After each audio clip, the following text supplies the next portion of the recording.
Hi guys, hope you are enjoying my lectures. Now coming on to dentine dysplasia. Dentine dysplasia. They're also known as rootless teeth or cascades of dentine.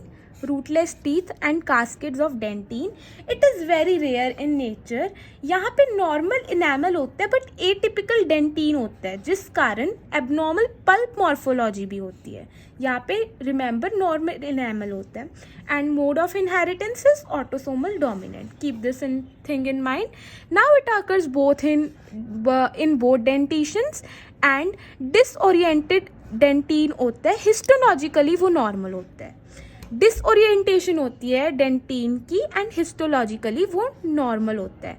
Once again repeating, normal enamel but disoriented dentine, histologically normal and abnormal pulp morphology. Now coming on to classification, two types.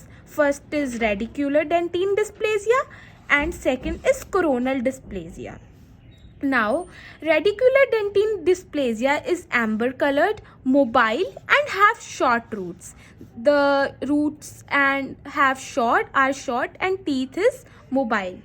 Now type 2 is coronal dentin dysplasia. इसमें क्या होता है, deciduous और permanent दोनों में अलग अलग things होती हैं. यहाँ पे नॉर्मल कलर का होगा बट यहाँ पे येलो, ब्राउन, ब्लूइश ग्रे की ओपैलेसेंस भी होगी.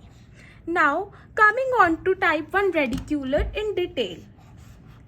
His clinical features are crown normal होगा, ब्लूइश ब्राउनिश कलर होगा. रेडिक्यूलर की बात कर रहे हैं हम, जैसे यहाँ पे तो डिफरेंस है, वहाँ पे एक कंबाइंड ही है इसका, bluish brownish colour.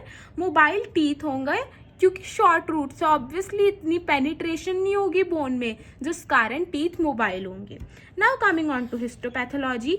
Enamel and mantle dentin normal होंगे.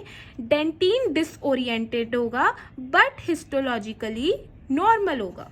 Now defective mass of dentinal tissue, इस कारण जैसे लगा लो डिसोरिएंटेशन है ना, तो ऐसे वो मतलब हमें अपीयर होगा जैसे कि सैंड ड्यून्स आ गए हैं या lava flowing around boulders. Because obstacles जहाँ पे भी हमें टीथ में दिखेंगे वहाँ पे ना न्यू डेंटिन फॉर्म्ड हो जाएगा. वहाँ पे मतलब डिसोरिएंटेशन कारण वहाँ पे चला जाएगा जिस कारण हमें दो लुक्स आएंगी. एक तो सीरीज ऑफ सैंड ड्यून्स या lava flowing around boulders. Keep this thing in mind, that is associated with dentin dysplasia due to disorientation of dentin.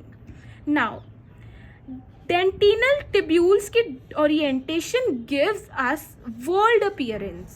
Keep this thing in mind also. Now coming on to type 2 coronal one. इसके clinical features देखते हैं. Permanent teeth normal होगा but deciduous grey amber होगा. I have already told you and it appears to be opalescent. Now histopathology. Pulp chamber यहाँ पे large होगा, बहुत large होगा and gives us the shape of a flame. Keep this thing in mind, it is associated with coronal dentin dysplasia. Now it contains many denticles and root canal is obliterated and apical third region. Keep this thing in mind, due to disorientation root canal जो होगी वो obliterated होगी apical third region में.